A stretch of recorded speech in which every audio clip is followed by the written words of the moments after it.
करवा चौथ व्रत कथा हिंदी। करवा चौथ पर जरूर पढ़ी जाती है साहूकार की बेटी वाली व्रत कथा करवा चौथ व्रत कथा इन हिंदी।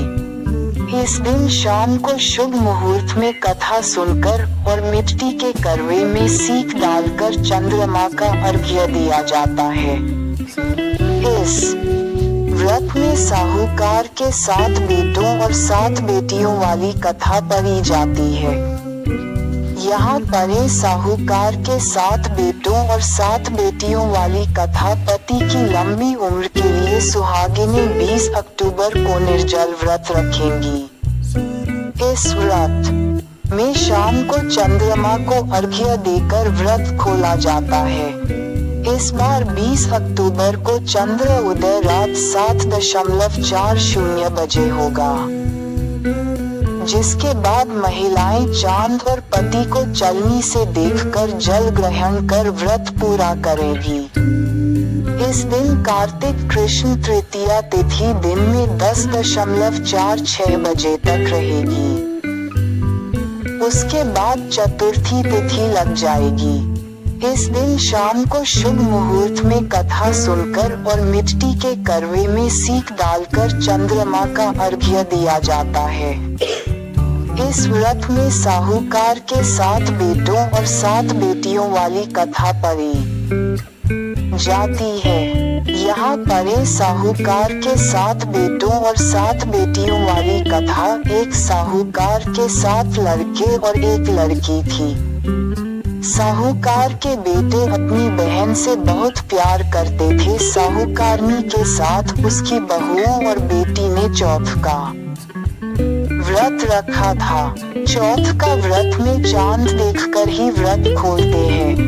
रात को जब साहूकार के लड़के भोजन करने लगे तो उन्होंने अपनी बहन से भोजन के लिए कहा।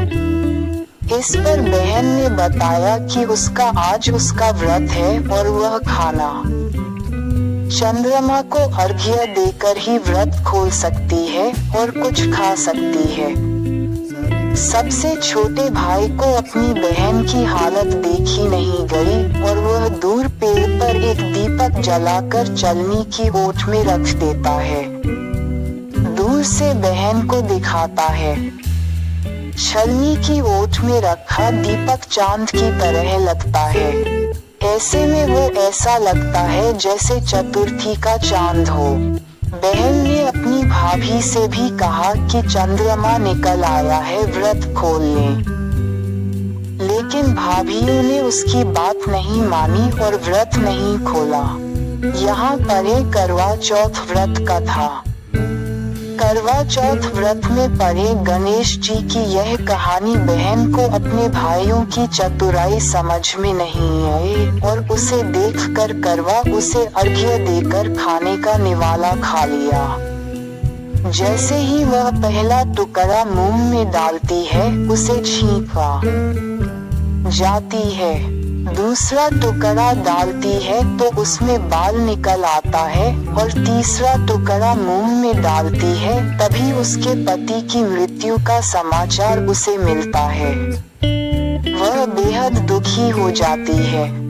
उसकी भाभी सच्चाई बताती है कि उसके साथ ऐसा क्यों हुआ। व्रत गलत तरीके से टूटने के कारण माता उससे नाराज हो गए हैं। इस पर वह निश्चय करती है कि वह अपने पति का अंतिम संस्कार नहीं करेगी और अपने सतीत्व से उन्हें पुनर्जीवन दिलाकर रहेगी। शोकातुर होकर वह अपने पति के शव को लेकर 1 वर्ष तक बैठी रही और उसके ऊपर उगने वाली घास को इकट्ठा करती रही। उसने पूरे साल की चतुर्थी को व्रत किया और अगले साल कार्तिक कृष्ण चतुर्थी फिर से आने पर उसने पूरे विधि विधान से करवा चौथ व्रत किया। शाम को सुहागिनों से अनुरोध करती है कि यम सुई ले लो, पिया सुई दे दो। मुझे भी अपनी जैसी सुहागिन बना दो, जिसके फलस्वरूप करवा माता और गणेश जी के आशीर्वाद से उसका पति पुनः जीवित हो गया। जैसे गणपति और करवा माता ने उसकी सुनी, वैसे सभी की सुने, सभी का सुहाग अमर हो।